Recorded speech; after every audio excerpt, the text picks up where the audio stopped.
চিংড়ি মাছের ভাপা তৈরি করছি।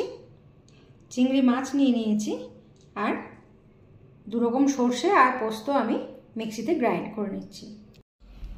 এখানে দু রকম সর্ষে পোস্ত গুঁড়ো করে নিয়েছি প্রথমে, তারপর আমি কাঁচা লঙ্কা আর অল্প একটু টক দই দিয়ে আমি এটাকে গ্রাইন্ড করব।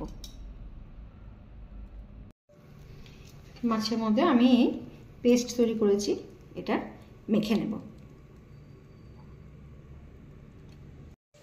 এর মধ্যে অল্প একটু পেঁয়াজ কুচি করে আমি দিয়ে দিলাম,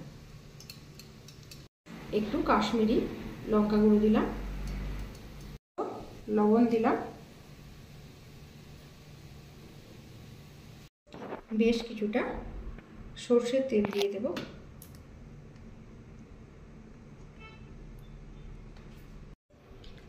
সব এরকম করে একটু ভালো করে মেখে নিতে হবে হাতে করে।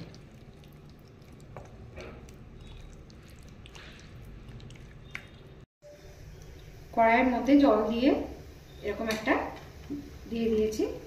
এরপর আমি চিংড়ি মাছটা এরকম করে বসিয়ে ঢেকে দেব। তারপর ঢাকা দেওয়ার পর কিরকম হলো লাস্টে আমি দেখাচ্ছি। এটা তুলে দেখি, এটা আমার হয়ে গেছে।